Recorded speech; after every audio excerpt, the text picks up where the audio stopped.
Écoute-moi, s'il te plaît. Tu es comme moi. Un homo sapiens, l'homme qui pense. La vie, ce miracle dans l'univers est arrivé il y a presque 4 milliards d'années. Et nous, les hommes, il y a seulement 200 000 ans. Et pourtant, nous avons réussi à bouleverser cet équilibre si essentiel à la vie sur Terre.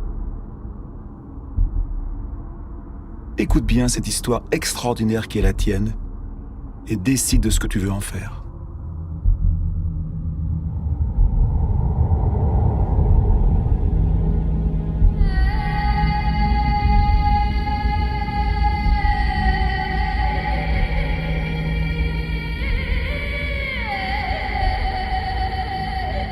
Voici les traces de nos origines. Au commencement, notre planète n'était qu'un chaos de feu. Un amas de poussière agglutinée semblable à tant d'autres dans l'univers. Et pourtant, ici est né un miracle, la vie.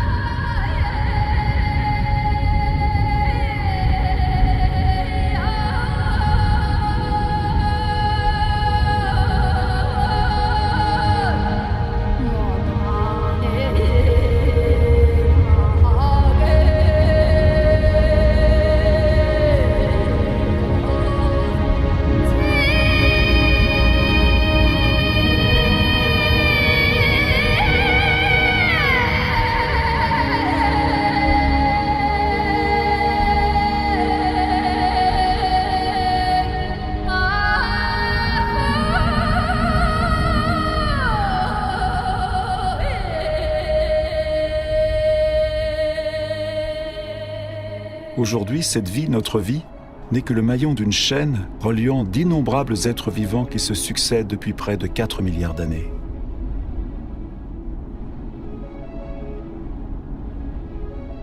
Aujourd'hui encore, les volcans continuent de sculpter nos paysages.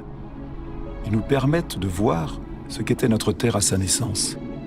Un magma de roches surgissant des profondeurs, qui se fige, se craquelle, se boursoufle, avant de s'éteindre pour un temps.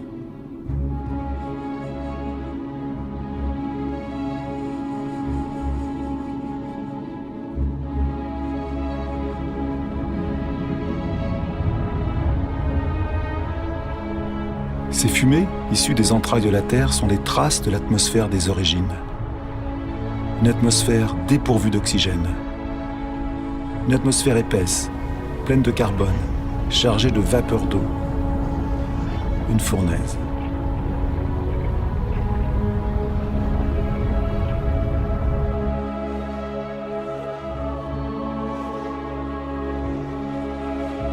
Et puis la Terre s'est refroidie. La vapeur d'eau s'est condensée pour retomber en pluie diluvienne. À bonne distance du Soleil, ni trop éloignée ni trop proche, la Terre est en parfait équilibre pour conserver l'eau sous forme liquide. L'eau trace ses chemins. Ils sont comme les veines d'un corps, les branches d'un arbre, les vaisseaux de la sève qu'elle apportera à la terre.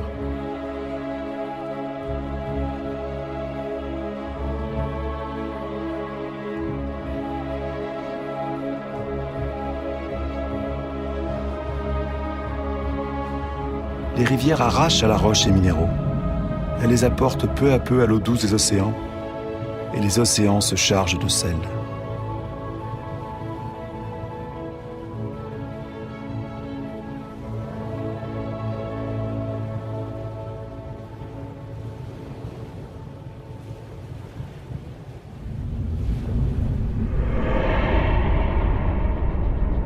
D'où venons-nous? Où donc a jailli la première étincelle de la vie? Miracle du temps, les formes de vie primitives existent toujours dans les sources chaudes du globe. Ce sont elles qui leur donnent leur couleur. On les appelle les archébactéries.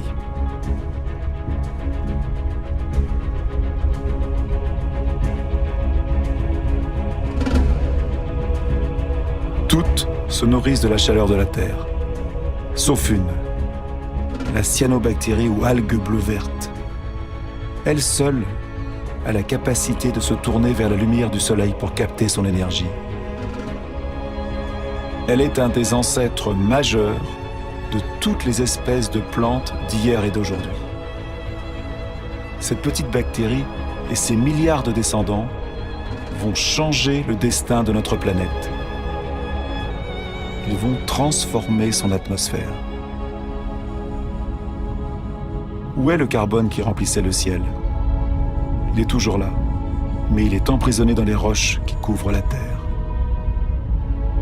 Ici, s'étendait autrefois un océan peuplé de minuscules organismes. Ils puisaient le carbone dissous de l'atmosphère pour fabriquer leurs coquilles. Ces strates de roches, ce sont ces coquilles accumulées de ces milliards d'organismes microscopiques.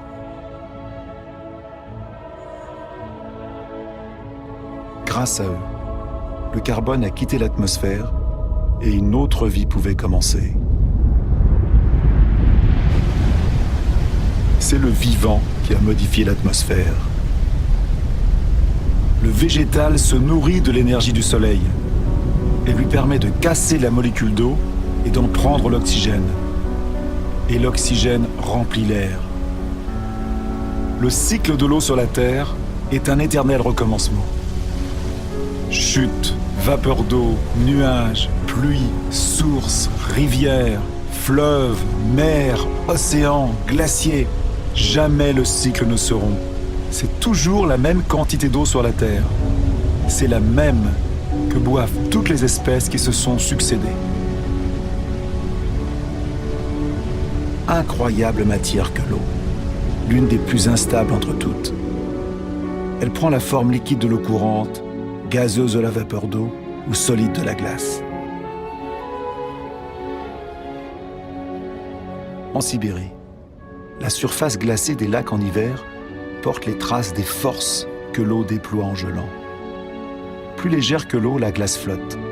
Elle forme un manteau protecteur contre le froid sous lequel la vie peut continuer.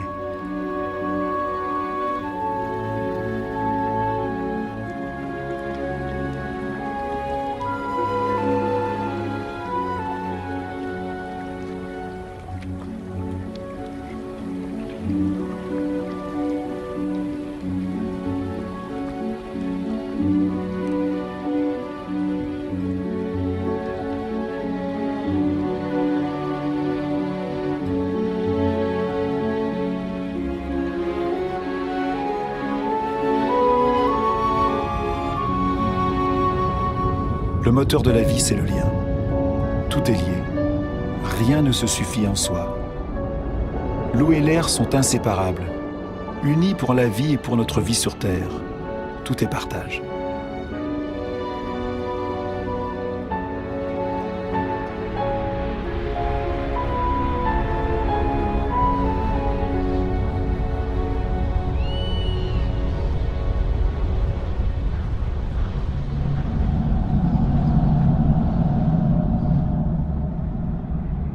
Cette lointaine tache verte, à la percée des nuages, est la source de l'oxygène de l'air. Les 70% de ce gaz indispensable à nos poumons proviennent des algues qui colorent la surface des océans.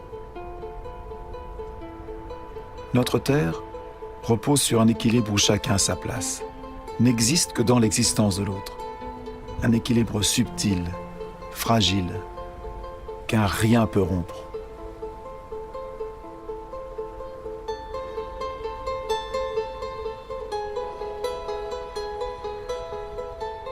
Ainsi, les coraux naissent d'un mariage, celui d'une algue et d'un coquillage.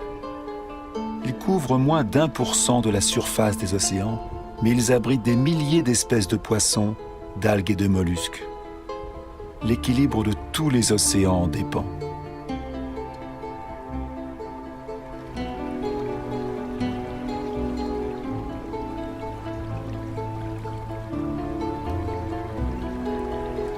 La Terre ne calcule le temps qu'en milliards d'années. Il lui en a fallu plus de 4 pour créer l'arbre. Dans la chaîne des espèces, l'arbre est un aboutissement en soi, une sculpture vivante et parfaite. L'arbre est un défi à la pesanteur. Il est le seul élément naturel en mouvement perpétuel vers le ciel. Il croît sans hâte vers la lumière dont son feuillage se nourrit.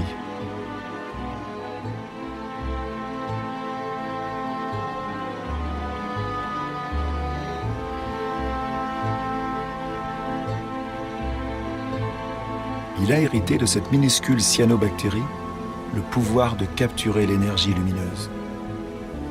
Il l'accumule et s'en nourrit pour la transformer en bois et en feuilles. Cette matière se décompose ensuite dans un mélange d'eau, de minéral, de végétal et de vivant.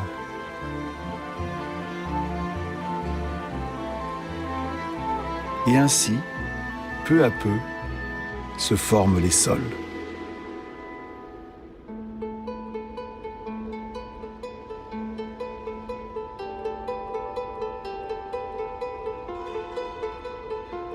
Les sols fourmillent d'une activité incessante, où des micro-organismes se nourrissent, creusent, aèrent, transforment.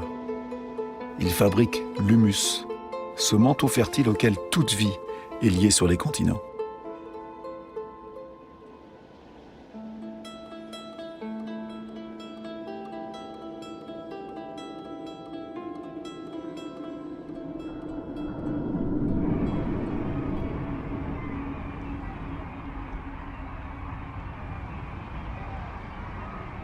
Que savons-nous de la vie sur Terre?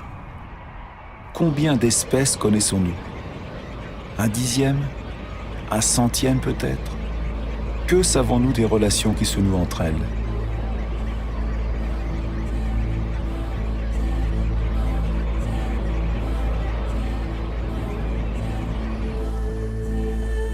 La Terre est un miracle. Le vivant reste un mystère.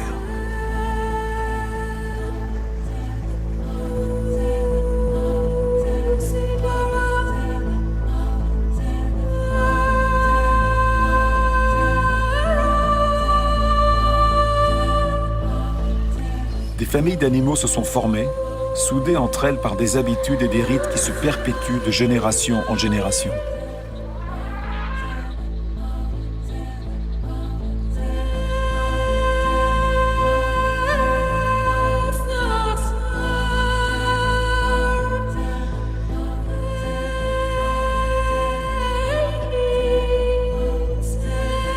Certains se sont adaptés à la nature de leur pâturage, et leur pâturage s'est adapté à eux. Chacun y trouve son compte, l'animal pour sa faim, l'arbre pour de nouveaux bourgeons.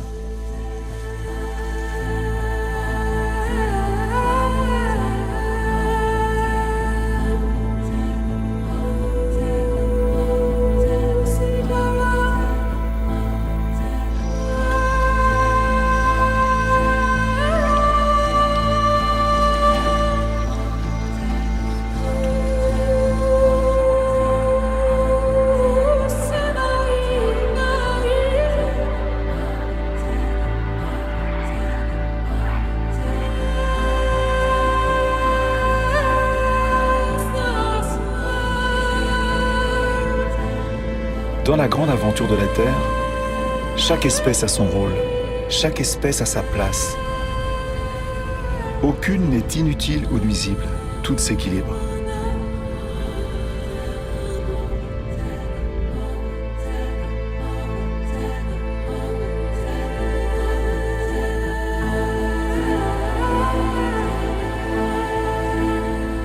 Et c'est là que toi, oui toi, Homo sapiens, l'homme qui pense, tu apparais dans cette histoire.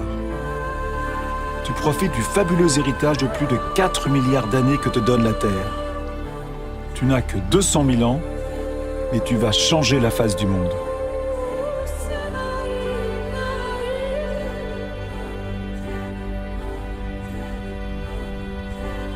Pourtant fragile, tu vas conquérir tous les milieux, prendre possession de territoires entiers, comme aucune autre espèce ne l'avait fait avant toi.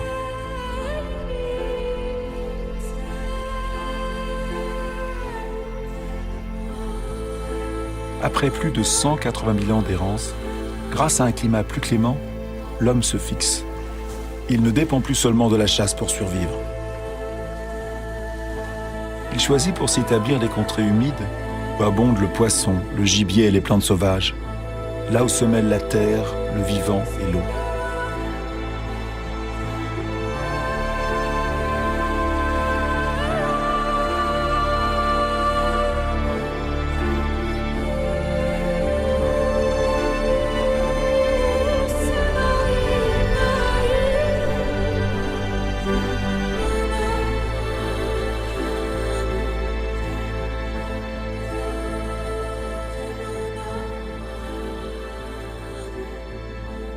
Aujourd'hui encore, la majeure partie de l'humanité vit le long des côtes, sur les rives des fleuves, des rivières et des lacs.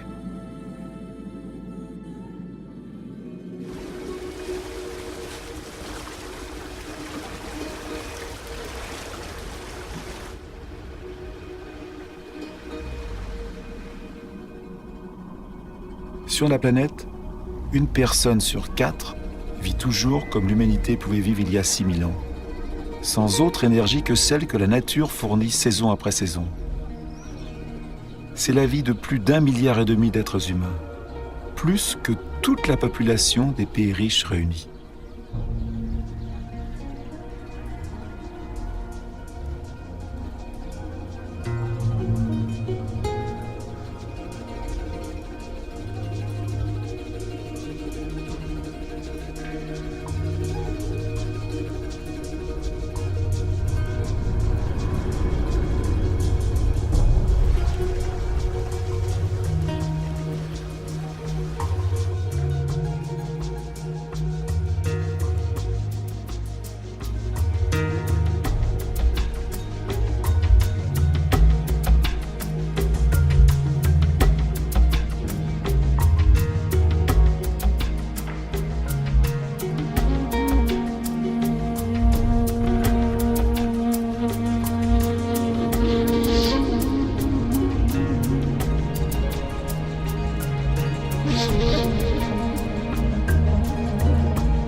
Mais l'espérance de vie est courte, le labeur pénible.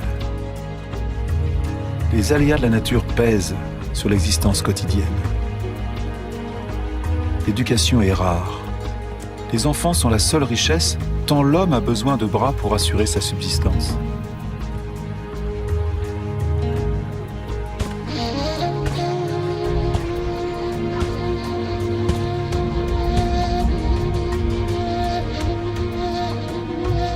Le génie de l'homme est d'avoir toujours eu l'intuition de sa faiblesse.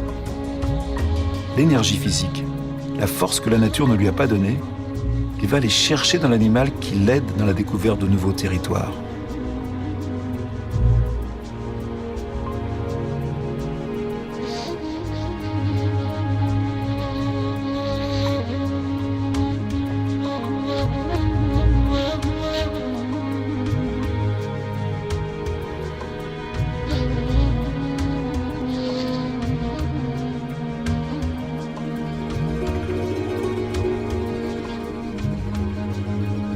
Mais comment conquérir le monde, la faim au ventre? L'invention de l'agriculture a bouleversé notre histoire. C'était il y a moins de 10 000 ans. Elle fut notre première grande révolution.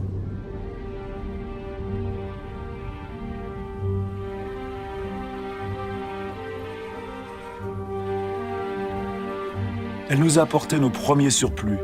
Et nous avons fondé nos villes et nos civilisations.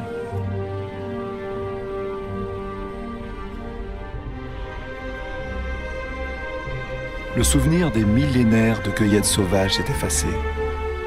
Les céréales dont nous avons fait le levain de notre vie, nous en avons multiplié les variétés. Nous avons appris à les marier avec nos terroirs et nos climats.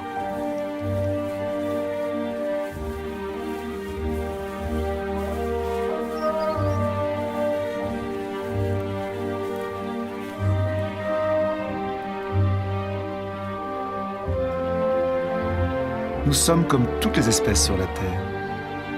Notre inquiétude première est de se nourrir chaque jour. Quand le sol est moins généreux et l'eau plus rare, nous savons déployer des prodiges pour extraire de la terre notre subsistance.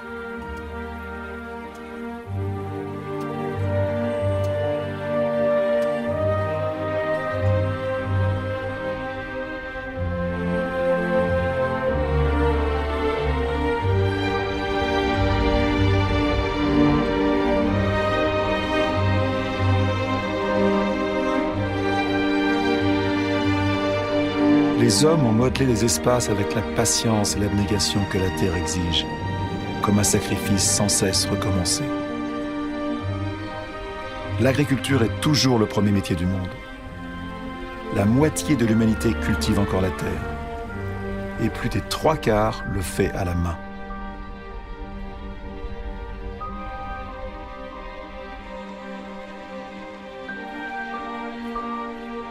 L'agriculture est comme une tradition qui se transmet de génération en génération, dans la sueur, le travail et la peine, parce qu'elle est pour l'humanité la condition même de sa survie.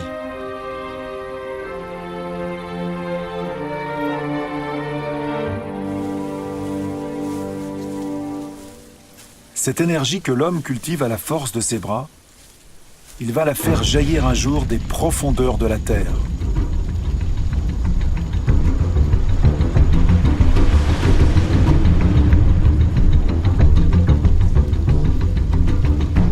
Ces flammes, c'est encore du végétal, une poche de soleil, de l'énergie pure. L'énergie du soleil captée pendant des millions d'années par des millions de végétaux il y a plus de 100 millions d'années. C'est le charbon, c'est le gaz et c'est surtout le pétrole.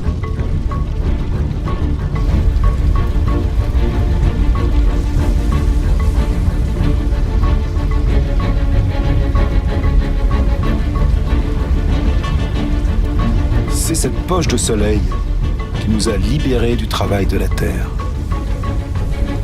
Avec le pétrole, s'est ouvert le temps de l'homme qui s'affranchit du temps.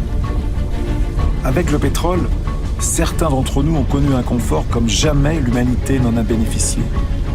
Et en 50 ans, nous avons modifié la Terre plus rapidement que tous les hommes qui nous ont précédés.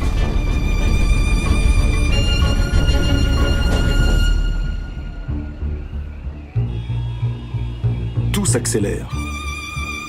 Au cours des 60 dernières années, la population du globe a presque triplé.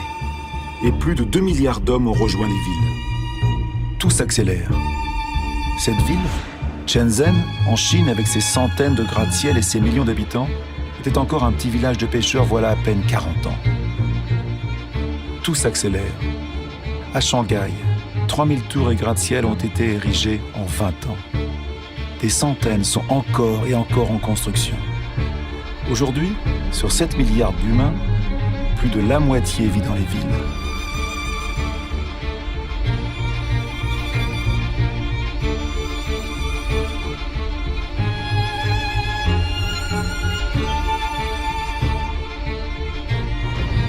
New York, la première mégapole du monde, est le symbole de l'exploitation de toutes les énergies offertes par la Terre au génie des hommes.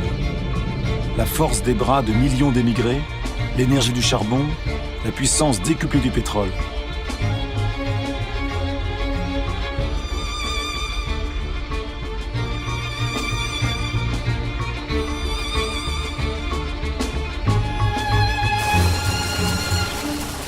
L'Amérique a été la première à utiliser la puissance nouvelle et prodigieuse de l'or noir. Dans les campagnes, les machines ont remplacé les hommes. 1 litre de pétrole fournit autant d'énergie que 100 paires de bras pendant 24 heures. Mais dans le monde, seulement 3% des paysans disposent d'un tracteur. Cependant, leur production domine la planète. Aux États-Unis, il ne reste plus que 3 millions de fermiers. Leur seule production céréalière pourrait nourrir 2 milliards de personnes. Mais ici, comme dans tous les pays industrialisés, ces céréales sont d'abord transformées en nourriture pour le bétail et en agrocarburants.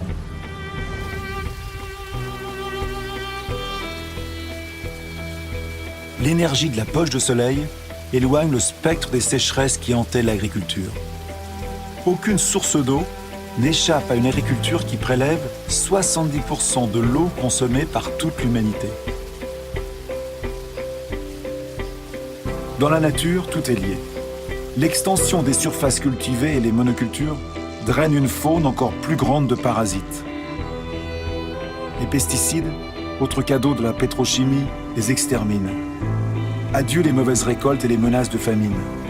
L'agriculture produit tant qu'il faut désormais gérer les surplus.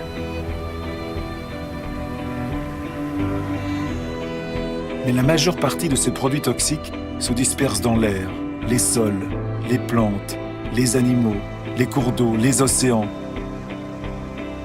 Ces substances sont-elles nuisibles à l'espèce humaine qu'elles ont délivrée de la faim ? Ces agriculteurs, protégés par leur combinaison jaune, le savent sûrement.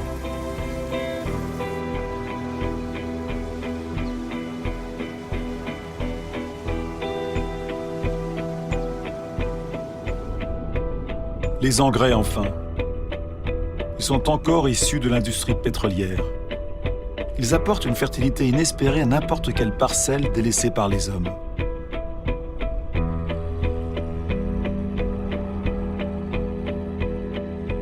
Les espèces adaptées au terroir et au climat laissent la place aux variétés les plus productives, les plus faciles à transporter.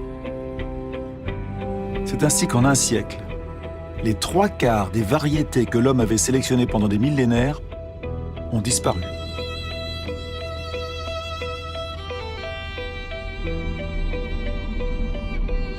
À perte de vue, engrais dessous, plastique dessus, les serres du désert d'Almeria sont le potager de l'Europe.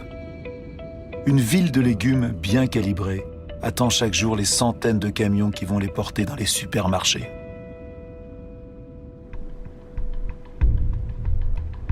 Plus un pays se développe, plus ses habitants consomment de la viande. Comment satisfaire une demande croissante dans le monde sans concevoir des élevages de bovins quasi concentrationnaires? Tout s'accélère. Fabriquer de la viande, plus vite que l'animal, est devenu une routine quotidienne. Dans l'immensité de ces corrals piétinés par des millions de bêtes, pas une herbe ne pousse. Une noria de camions, venant de tous les horizons du pays, apporte des tonnes de céréales, soja et granulés hyper concentrés qui se transformeront en tonnes de viande.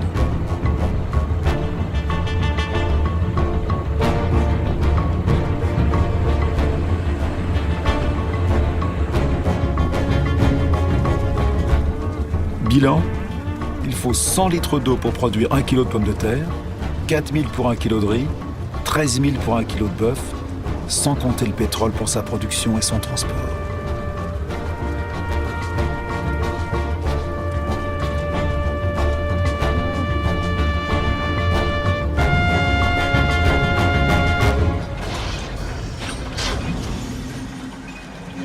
Notre agriculture est devenue une agriculture pétrolière. Elle nous a permis de nourrir 2 fois plus d'êtres humains sur la Terre, mais elle a remplacé la diversité par la standardisation. Elle a permis d'offrir à beaucoup d'entre nous un confort inespéré, mais elle rend notre mode de vie totalement dépendant du pétrole. Voici la nouvelle mesure de notre temps. L'horloge de notre monde bat désormais au rythme de ces mécaniques infatigables posées sur la poche de soleil. La planète entière écoute ce murmure qui berce nos espérances et nos illusions. Elle prolifère avec nos besoins, nos désirs toujours insatiables et nos gaspillages. Nous savons que la fin de ce pétrole bon marché s'annonce, mais nous ne voulons pas le croire. Pour beaucoup d'entre nous, le rêve américain s'incarne dans le nom d'une cité emblématique, Los Angeles. Dans cette ville qui s'étire sur plus de 100 km, le nombre des voitures est quasi égal au nombre d'habitants. Chaque nuit s'y joue la fantastique parade de l'énergie.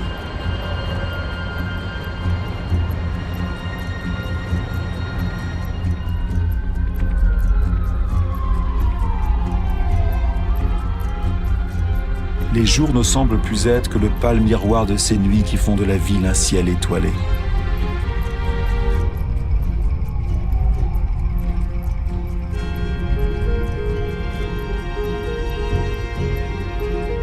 Tout s'accélère. Les distances ne se comptent plus en miles, mais en minutes. L'automobile redessine les nouvelles banlieues du chacun chez soi où des pavillons sages sont rangés sur le chandelier de rues sans issue. Ce modèle des pays bienheureux est devenu un rêve universel, propagé par tous les téléviseurs du monde. Même ici à Pékin, les pavillons standardisés ont effacé les pagodes.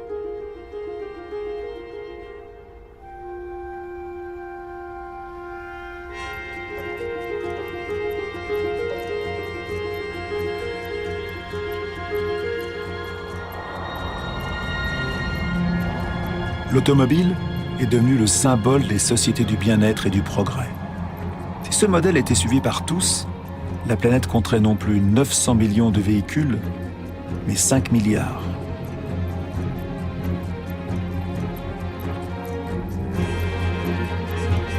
Tout s'accélère.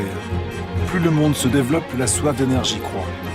Partout des machines fouillent, retournent, arrachent à la terre les minerais enfouis dans ses profondeurs depuis sa création.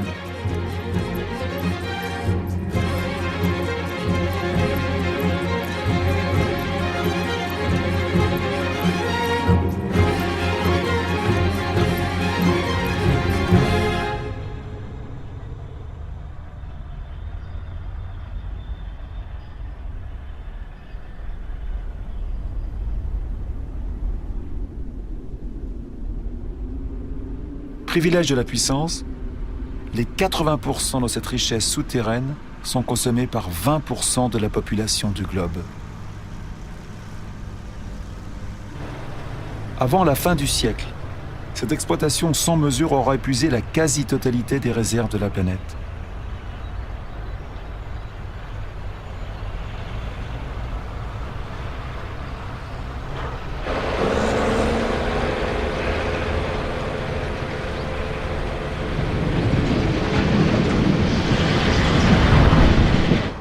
Tout s'accélère. Les chantiers navals fabriquent à la chaîne pétroliers, porte-conteneurs, méthaniers pour transporter une production industrielle mondialisée. La plupart des biens de consommation parcourent des milliers de kilomètres entre les pays qui les produisent et ceux qui les consomment. Depuis 1950, les échanges internationaux ont été multipliés par 20.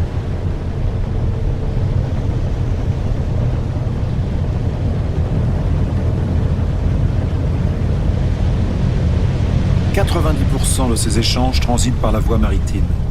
500 millions de conteneurs sont transportés chaque année. Ils rejoignent les grands centres de consommation du monde, comme Dubaï. Dubaï est une sorte d'aboutissement du modèle occidental. C'est le pays où même l'impossible devient possible, comme de dessiner des îles sur la mer. Dubaï a peu de ressources naturelles.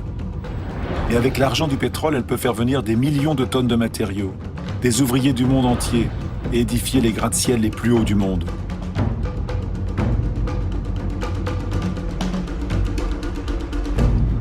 Dubaï n'a pas de champs, mais elle peut importer sa nourriture. Dubaï n'a pas d'eau, mais elle peut dessaler l'eau de mer au prix d'une énergie considérable. Dubaï a du soleil à n'en plus finir, mais elle ignore les panneaux solaires. C'est le totem d'une modernité totale devant lequel la terre entière ne cesse de s'étonner.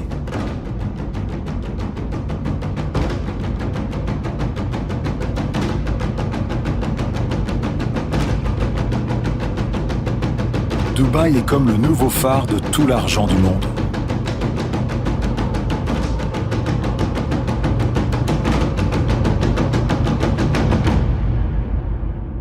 Rien ne semble plus éloigné de la nature que Dubaï, alors que rien ne dépend plus de la nature que Dubaï. Cette ville n'a fait que suivre le modèle des pays riches. Nous n'avons pas pris conscience que nous sommes en train d'épuiser ce que la nature nous offre.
Depuis 1950, les prises de pêche ont passé de 18 à 100 millions de tonnes par an, soit 5 fois plus. Des milliers de bateaux-usines vident les océans. Les 3/4 des zones de pêche sont épuisées, en déclin ou à la limite de l'être. La plupart des grands poissons a disparu, faute d'avoir eu le temps de se reproduire.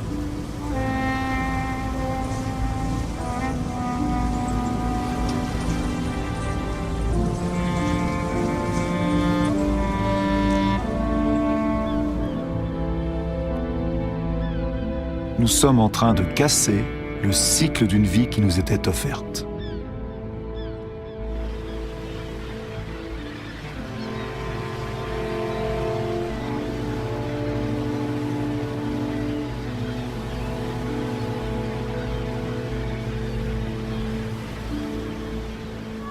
Au rythme actuel des prises, l'ensemble des ressources de pêche est menacé d'épuisement. Et pourtant, le poisson est l'aliment de base d'un homme sur 5 sur la planète.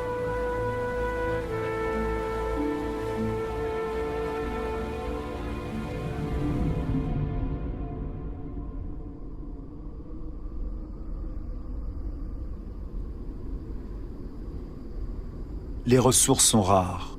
Nous l'avons oublié. 500 millions d'hommes habitent les contrées désertiques du monde, davantage que toute la population européenne réunie. Ils connaissent la valeur de l'eau. Ils savent aussi l'utiliser avec économie. Ici, ils dépendent de puits alimentés par une eau fossile, accumulée dans le sol lorsque la pluie tombait encore dans ces déserts. Elle a 25 000 ans.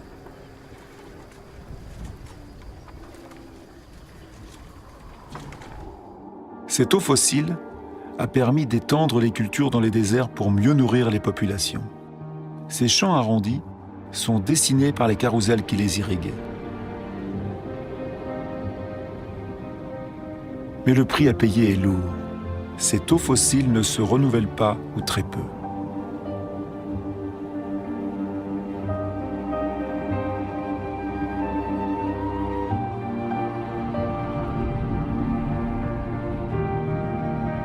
En Arabie Saoudite, le rêve d'une agriculture industrielle dans le désert s'efface. Ces points clairs qui semblent posés sur un parchemin sont les traces des parcelles abandonnées. Les carrousels d'irrigation sont toujours là, l'énergie pour pomper aussi, mais l'eau fossile s'épuise.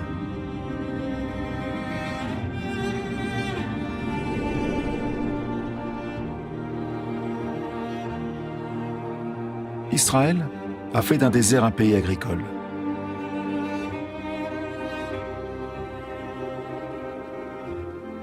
Même si ces serres sont désormais irriguées au goutte à goutte, les besoins en eau ne cessent d'augmenter avec les exportations.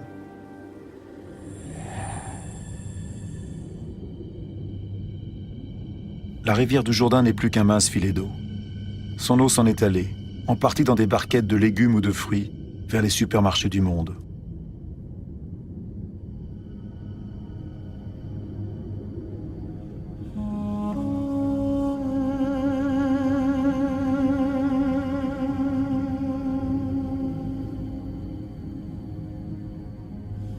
Le sort du Jourdain n'est pas unique.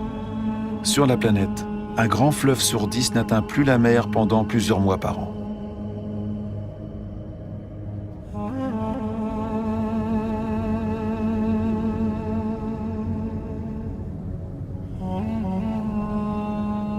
Privé du Jourdain, le niveau de la mer Morte baisse de plus d'1 mètre chaque année.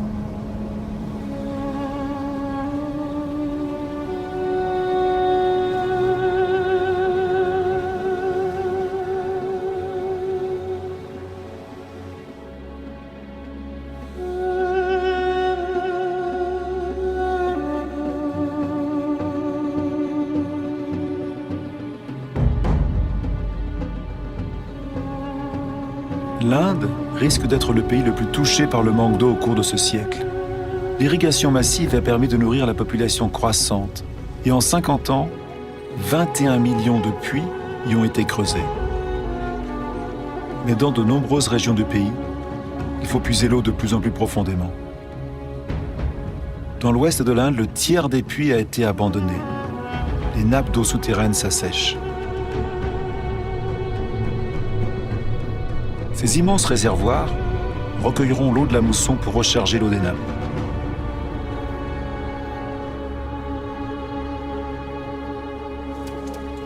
Pendant la saison sèche, les femmes des villages les creusent à la main.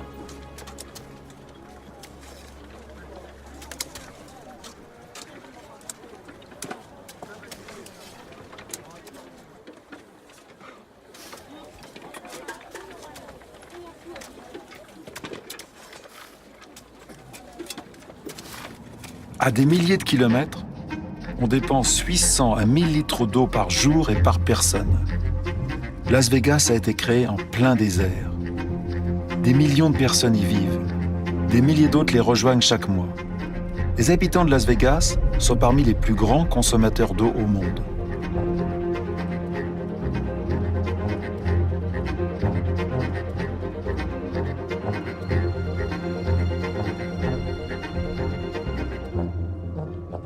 Palm Springs est une autre ville du désert, avec sa végétation de pays humide et ses impeccables parcours de golf. Mais combien de temps ce mirage peut-il prospérer? Combien de temps? La Terre ne peut plus suivre ce rythme effréné. Le Colorado qui alimente ces villes est l'un de ces fleuves qui n'atteignent plus la mer.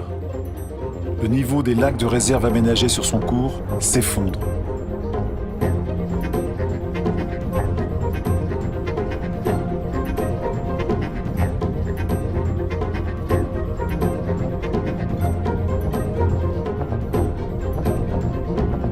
Le manque d'eau pourrait toucher près de 2 milliards de personnes dans le monde avant 2025.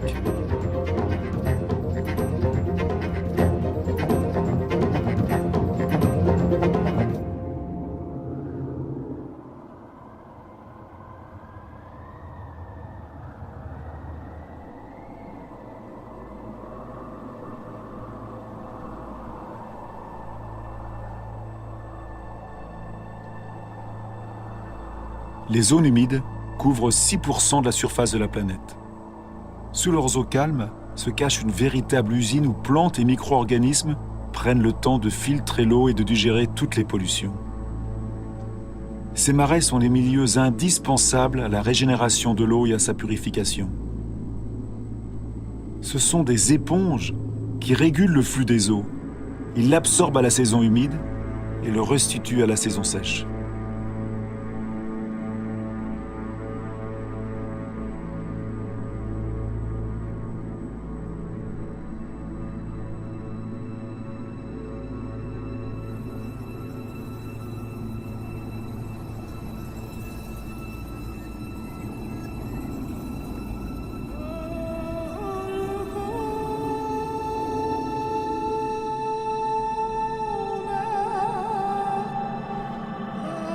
Dans notre course à la conquête des terres, nous les avons accaparées pour faire paître notre bétail, pour l'agriculture, pour y construire nos maisons.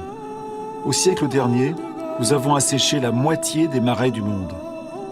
Nous ne connaissions ni leur richesse, ni leur rôle.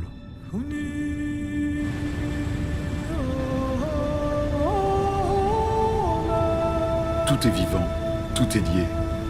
L'eau, l'air, le sol, les arbres, toute la magie du monde se déroule sous nos yeux.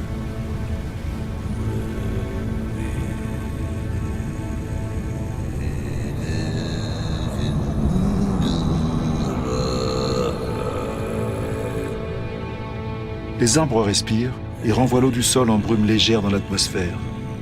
Ils forment un manteau qui atténue la violence des pluies. Ils apportent l'humidité nécessaire à toute vie.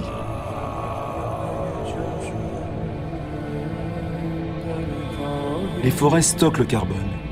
Elles en contiennent davantage que toute l'atmosphère de la Terre. Elles sont l'une des pierres angulaires de l'équilibre climatique dont nous dépendons tous.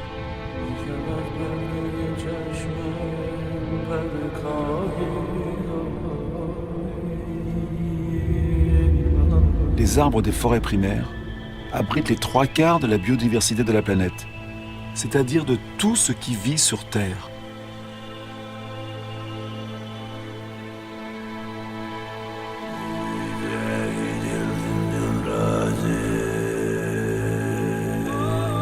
Ces forêts apportent les remèdes qui nous guérissent. Les substances que sécrètent ces plantes, notre corps peut les reconnaître. Nos cellules parlent le même langage. Nous sommes de la même famille.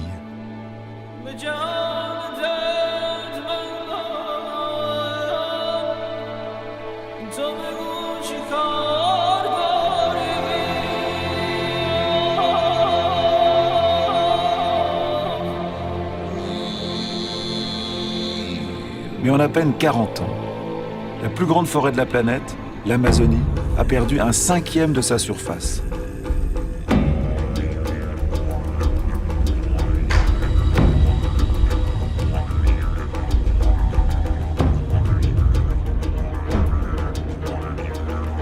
La forêt fait place à l'élevage et à la culture de soja.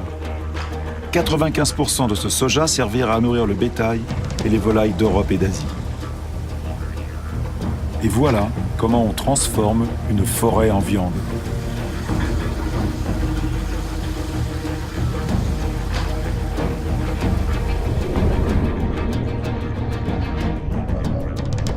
Bornéo, la 4e plus grande île du monde, était couverte voilà à peine 20 ans d'une vaste forêt primaire. Au rythme de la déforestation actuelle, elle risque de disparaître totalement avant 10 ans.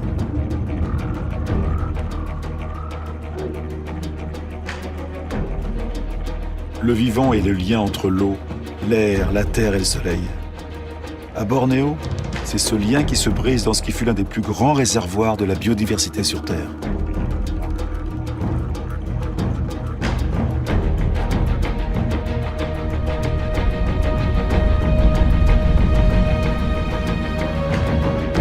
La raison de ce désastre. Bornéo s'est tourné vers la production d'huile de palme, l'une des huiles les plus productives et les plus consommées au monde. Une grande partie de l'huile de palme alimente notre demande croissante en produits alimentaires, mais aussi en cosmétiques, en détergents et de plus en plus en agrocarburants. La diversité de la forêt a fait place à une seule espèce, le palmier à huile. Pour la population locale, c'est une source d'emploi.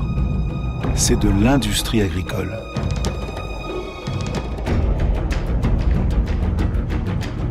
Autre exemple de déforestation massive, l'eucalyptus.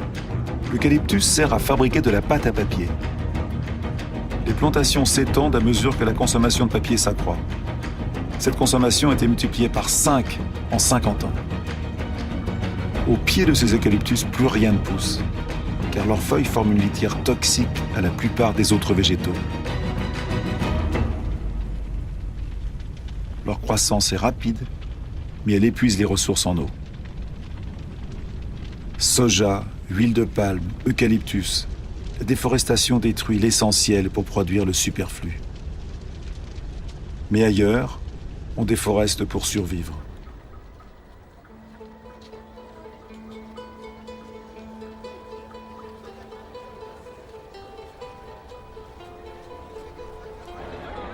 Plus de 2 milliards de personnes sur la planète dépendent encore du charbon de bois, près du tiers de la population mondiale. À Haïti, l'un des pays les plus pauvres au monde, le charbon de bois est l'un des principaux produits de consommation. Haïti était la perle des Antilles. Aujourd'hui, ce pays ne peut assurer sa subsistance sans l'aide de l'étranger. Sur les collines d'Haïti, il ne reste plus que 2% des forêts. Mis à nu, le sol n'est plus retenu. Emporté avec les eaux de pluie, il dévale les collines et ruisselle jusqu'à la mer. Les sols sont de moins en moins cultivables.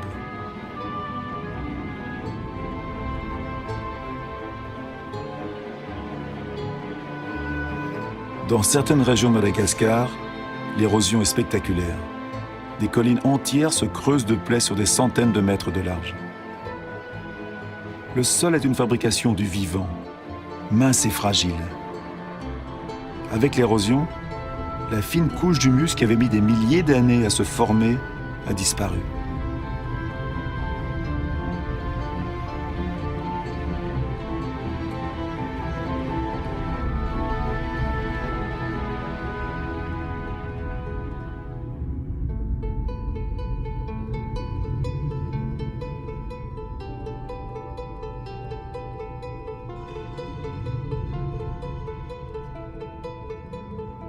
Voici une théorie de l'histoire des Pasquans sur l'île de Pâques. Elle peut peut-être nous amener à réfléchir. Ici, sur l'île la plus isolée au monde, les habitants ont exploité leurs ressources jusqu'au bout. Leur civilisation n'y a pas survécu. Il y avait sur ces terres les palmiers les plus hauts du monde. Ils ont disparu. Les Pasquans les ont exploités jusqu'au dernier. ils durent ensuite affronter une érosion générale de leur sol. Les Pasquans ne pouvaient plus pêcher. Ils n'avaient plus d'arbres pour construire leurs pirogues.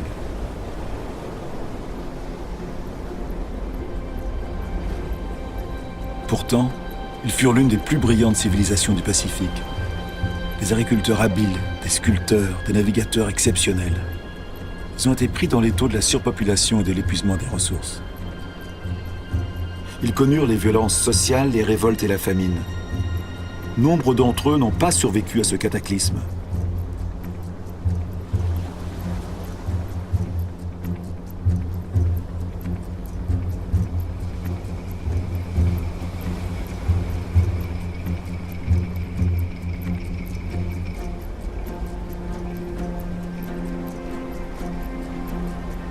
Le vrai mystère de l'île de Pâques n'est plus de savoir comment sont arrivés ces étranges statues sur l'île. C'est de comprendre pourquoi les Pasquans n'ont pas réagi à temps.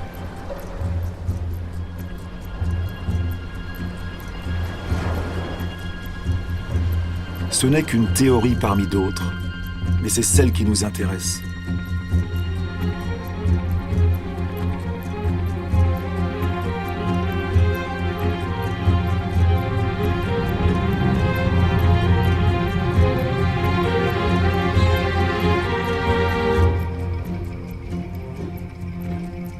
Depuis 1950, la population mondiale a presque triplé. Et depuis 1950, nous avons davantage modifié notre île, la Terre, que pendant nos 200 000 ans d'histoire. Le Nigeria est le premier pays exportateur de pétrole du continent africain. Pourtant, 70% de la population vit sous le seuil de pauvreté. La richesse est là, mais les habitants n'y ont pas accès. C'est une vérité mondiale. La moitié des pauvres de la planète vit dans des pays riches en ressources. Notre mode de développement n'a pas honoré ses promesses. En 50 ans, les écarts de richesse se sont creusés comme jamais. Aujourd'hui, la moitié de la richesse mondiale est détenue par 2% des plus riches.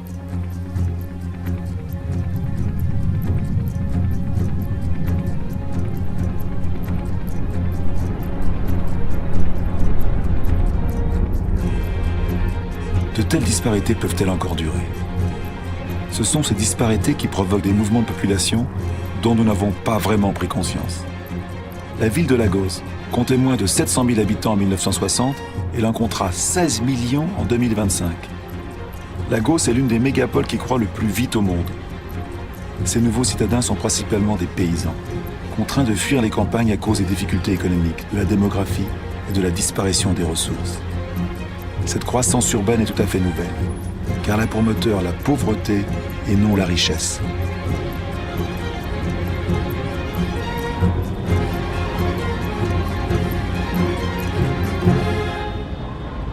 Chaque semaine dans le monde, plus d'1 million d'habitants s'ajoutent à la population des villes. Chaque semaine.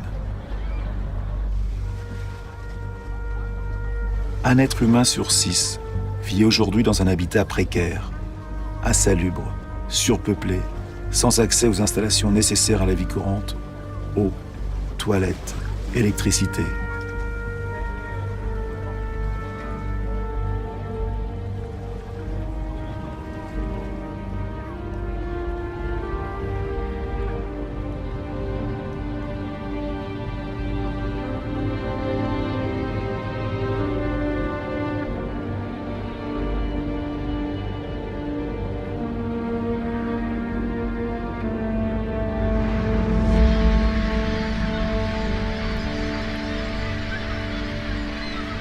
La faim croît de nouveau.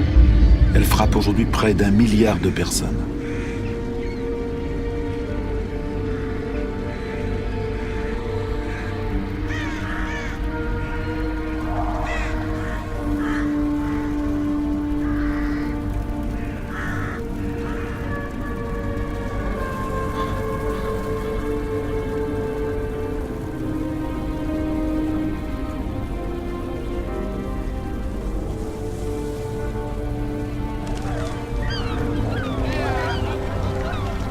Dans les poubelles du monde, les plus pauvres fouillent pour leur survie, tandis que nous continuons à creuser en quête des ressources que nous croyons indispensables.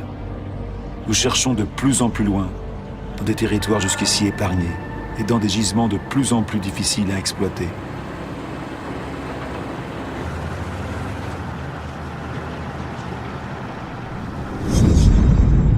Nous ne changeons pas de modèle.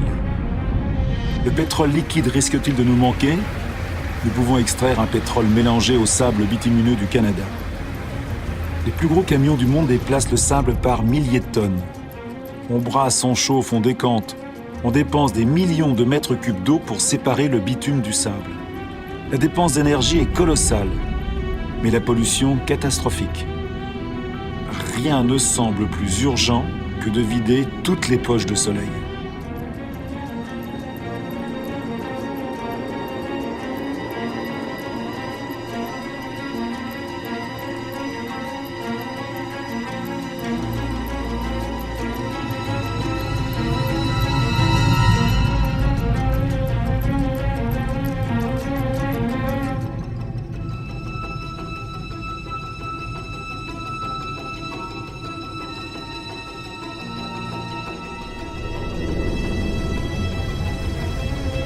Nos pétroliers sont de plus en plus grands. Notre demande en énergie augmente sans cesse. Nous voulons alimenter notre croissance comme un four sans fond, exigeant toujours plus de combustible.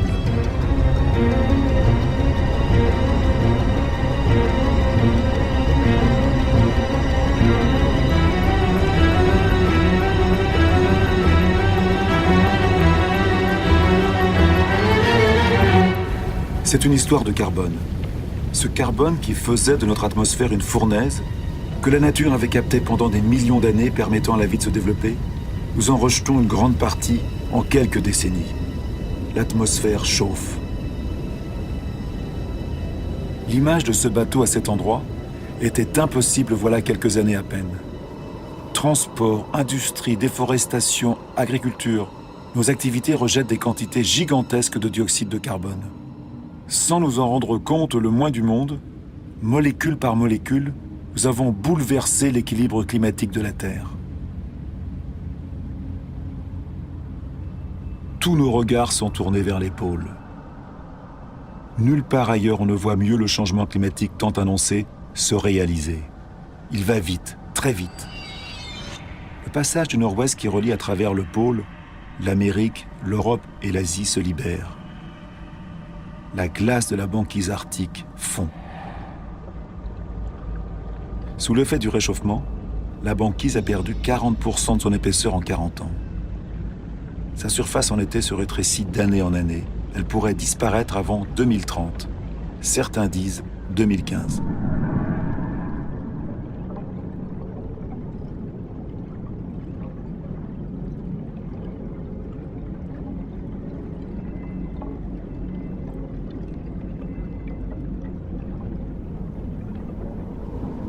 Les rayons du soleil, que la surface glacée renvoyait vers le ciel, pénètrent désormais dans l'eau sombre et la réchauffent.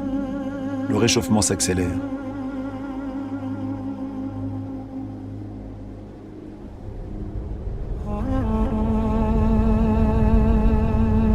Dans ces glaces se lisent les archives de notre climat. Jamais la concentration de dioxyde de carbone n'a été si élevée depuis plusieurs centaines de milliers d'années. L'homme n'a jamais connu pareille atmosphère.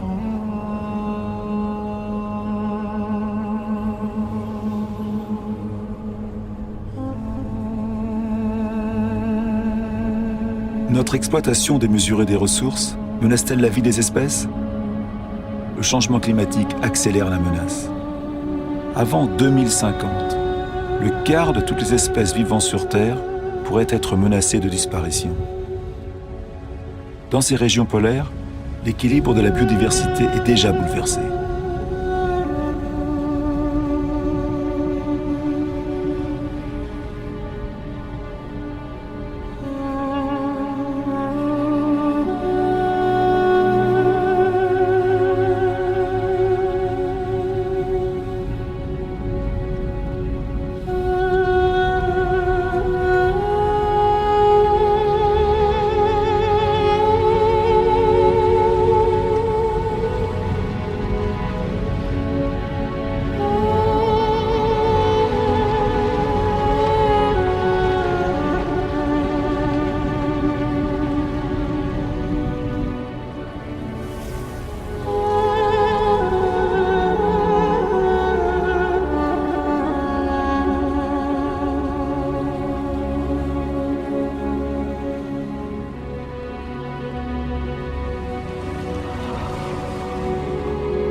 autour du pôle Nord.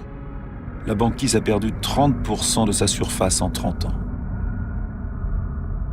Mais avec le réchauffement accéléré du Groenland, c'est l'eau douce de tout un continent qui rejoint l'eau salée des océans.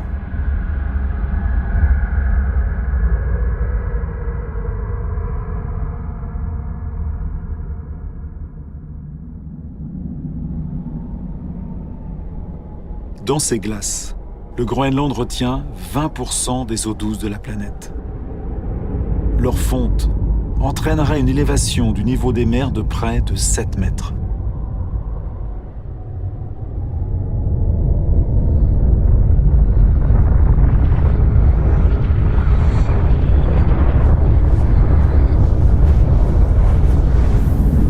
Pourtant, aucune industrie n'est installée ici. La calotte du Groenland subit les émissions des gaz à effet de serre rejetés ailleurs sur la Terre. Notre écosystème ne connaît pas les frontières. Où que nous soyons, nos actions se répercutent sur l'ensemble de la Terre. L'atmosphère de notre Terre est une et indivisible. Elle est notre bien commun. À la surface du Groenland, des lacs éclosent dans le paysage. La calotte glaciaire a commencé à fondre à un rythme que même les scientifiques les plus pessimistes n'imaginaient pas il y a moins de 10 ans.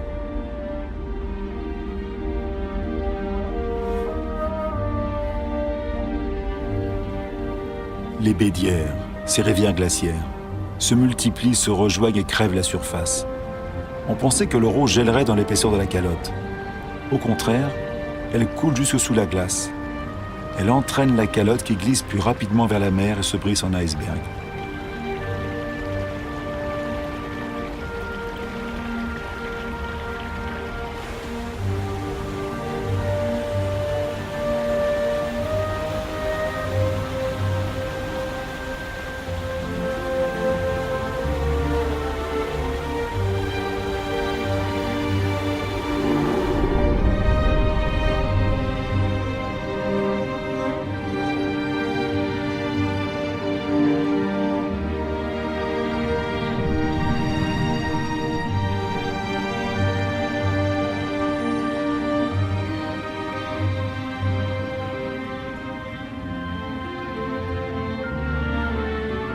L'eau douce des glaces du Groenland s'ajoute peu à peu à l'eau salée des océans, menaçant les terres basses de la planète.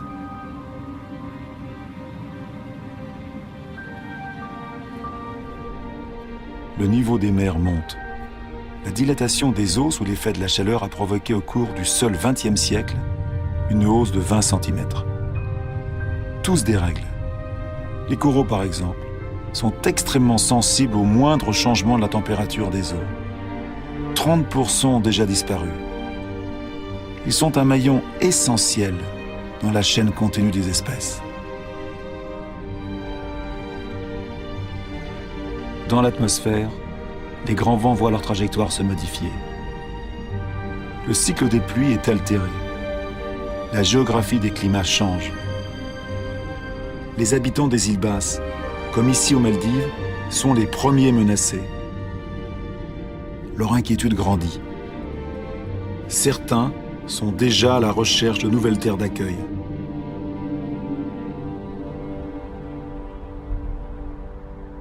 Que feront les grandes villes de la planète comme Tokyo, la ville la plus peuplée du monde, si la hausse du niveau des mers continue de s'accélérer?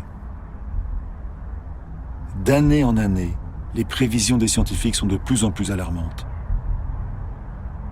Les plaines côtières abritent plus de 70% de la population mondiale. 11 des 15 plus grandes villes du monde sont établies sur les côtes ou sur les estuaires des fleuves. Avec la montée des mers, le sel envahirait la nappe phréatique, privant les habitants d'eau potable. Des phénomènes migratoires seront inévitables. La seule incertitude sera leur ampleur.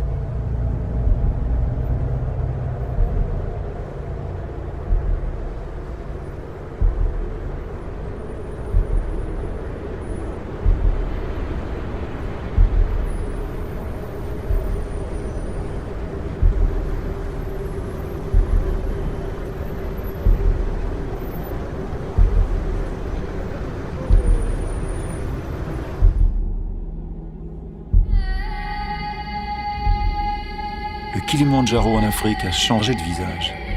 80% de ses glaciers ont disparu. L'été, les rivières ne coulent plus. Les populations sont touchées par le manque d'eau. Même sur les plus hauts sommets du monde, au cœur de la chaîne de l'Himalaya, les neiges éternelles et les glaciers reculent.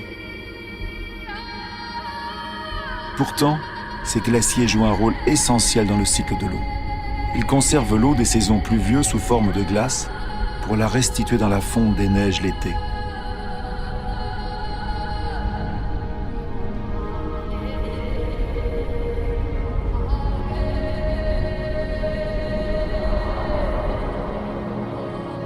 Les glaciers de l'Himalaya sont la source des grands fleuves de l'Asie. Le Gange, le Mékong, le Yangtze-Kiang, l'Indus, tous y prennent leur source. 2 milliards de personnes en dépendent pour l'eau potable et l'irrigation de leur culture, comme au Bangladesh. Situé sur le delta du Gange ou du Brahmapoutre, le Bangladesh est directement touché par les phénomènes qui se produisent dans l'Himalaya et au niveau des mers. Ce pays est l'un des plus peuplés et des plus pauvres du monde. Il subit déjà le changement climatique. Sous les effets des inondations et des ouragans de plus en plus intenses, un tiers de sa surface pourrait disparaître.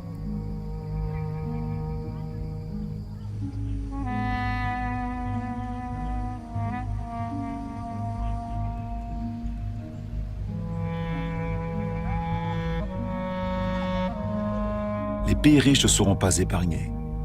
Partout, les sécheresses se succèdent sur la planète. En Australie, la moitié des terres est déjà touchée.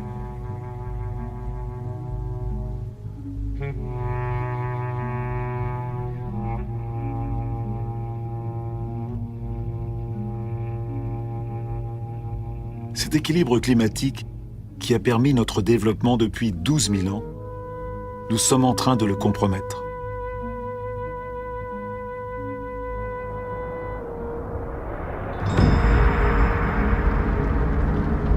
Les incendies se multiplient jusqu'aux portes des grandes villes. À leur tour, ils accentuent le réchauffement. Les arbres brûlés libèrent leur carbone en masse. Le système qui régit notre climat est complètement perturbé. Les éléments sur lesquels il repose sont perturbés.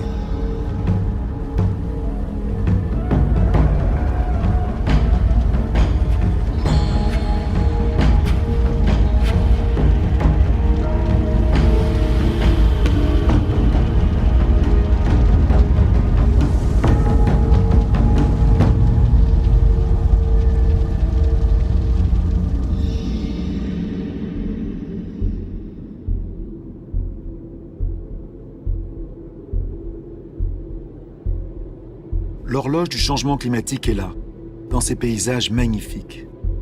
Nous sommes en Sibérie, où comme dans d'autres endroits du globe, il fait si froid que les sols restent gelés en permanence. Ce sol, c'est le permafrost. Sous sa surface se cache une véritable bombe climatique, le méthane. Le méthane est un gaz à effet de serre 20 fois plus puissant que le dioxyde de carbone.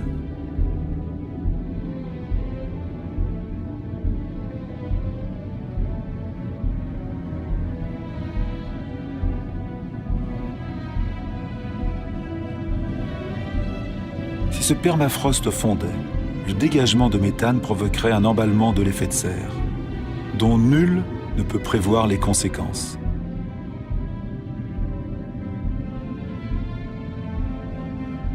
Un emballement qui nous emmènerait vers une terre inconnue.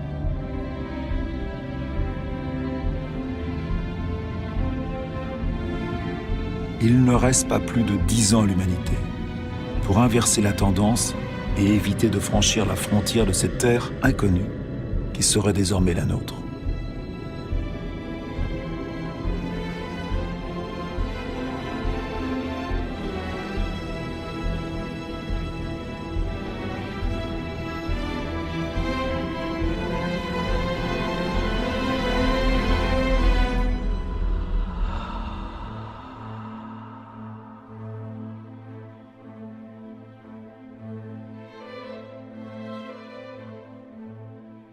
Nous avons engendré des phénomènes qui nous dépassent. Depuis les origines, l'eau, l'air, la matière, le vivant sont intimement liés. Mais depuis peu, nous brisons ces liens. Ne nous voilons pas la face. Ce que nous savons, il faut le croire. Tout ce que nous venons de voir nous ressemble. Nous avons fait la Terre à notre image. Il nous reste peu de temps pour changer. Comment ce siècle pourra-t-il porter le poids de 9 milliards d'êtres humains si nous n'acceptons pas de faire enfin les comptes de tout ce dont nous sommes les seuls responsables ?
Le compte de nos actions est lourd.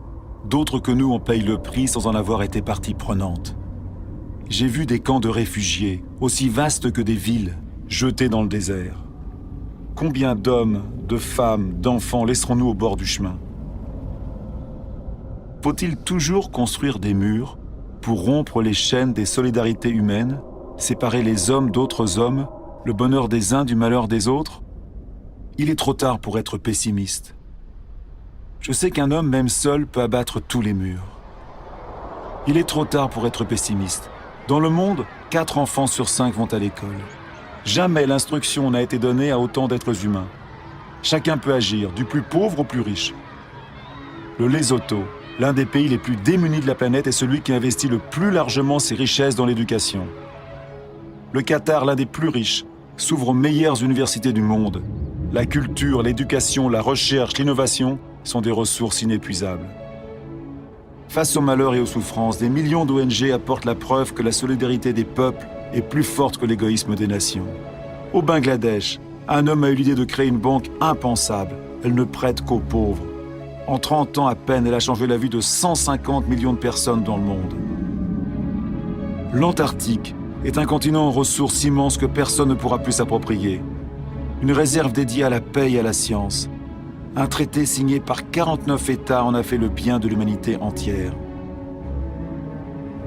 Il est trop tard pour être pessimiste. Les gouvernements protègent près de 2% de leur eau territoriale. C'est peu, mais c'est déjà 2 fois plus qu'il y a 10 ans. Les premiers parcs naturels ont un peu plus d'1 siècle. Ils recouvrent plus de 13% des continents. Ils créent des espaces où l'activité humaine se conjugue à la préservation des espèces, des sols et des paysages. Cet accord des hommes et de la terre peut devenir la règle et non plus l'exception. Aux États-Unis, New York a compris les services que rend la nature. Ses forêts et ses lacs fournissent l'eau potable de toute la ville. En Corée du Sud, les forêts avaient été dévastées lors de la dernière guerre. Grâce à un programme national de reboisement, elles couvrent de nouveau 65% de la surface du pays. Plus de 75% du papier est recyclé. Le Costa Rica a fait son choix entre dépenses militaires et préservation de son territoire. Le pays n'a plus d'armée. Il a préféré mettre ses ressources dans l'éducation, l'écotourisme et la protection de sa forêt primaire. Le Gabon est l'un des plus grands producteurs de bois au monde.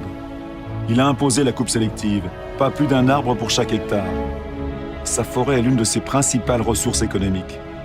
Mais elle a le temps de se régénérer. Des labels existent qui garantissent la bonne exploitation des forêts.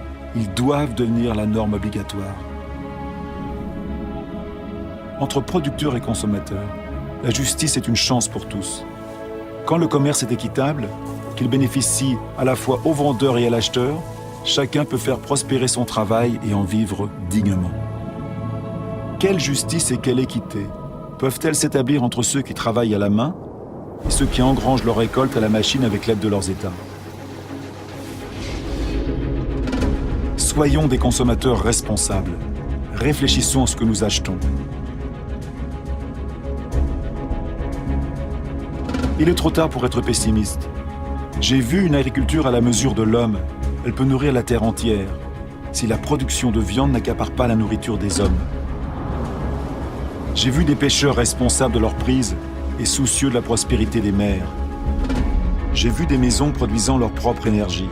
5000 personnes vivent dans le premier écoquartier construit au monde à Fribourg en Allemagne. Des villes s'unissent à ce projet. Bombay est la 1000e à les rejoindre. Les gouvernements de la Nouvelle-Zélande, de l'Islande, de l'Autriche et de la Suède et d'autres encore ont décidé que le développement des énergies renouvelables serait leur priorité. Je sais que 80% de l'énergie que nous consommons viennent des énergies fossiles. Chaque semaine, 2 nouvelles centrales à charbon se construisent rien qu'en Chine.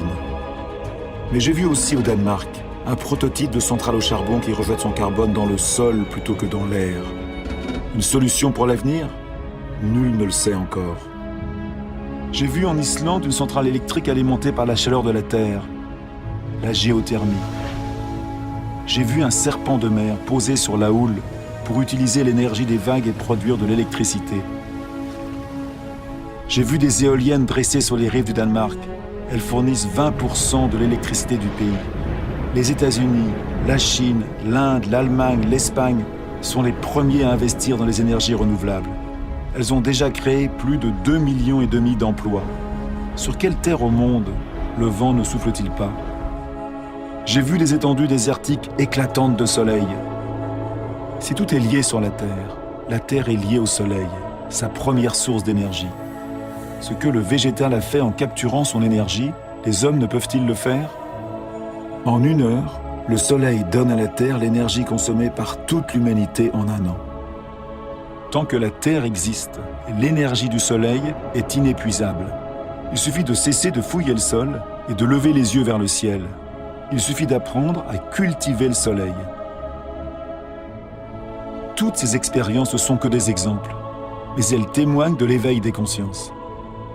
Elles tracent les voies d'une nouvelle aventure humaine fondée sur la mesure, l'intelligence et le partage.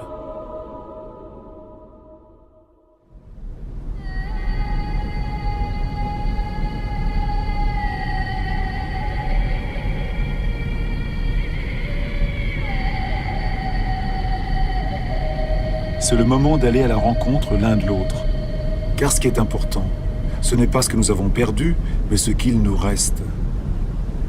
Il nous reste la moitié des forêts du monde, des milliers de rivières, de lacs et de glaciers, des milliers d'espèces bien vivantes encore. Nous savons très bien qu'aujourd'hui les solutions existent. Nous avons tous le pouvoir de changer. Alors, qu'est-ce qu'on attend ?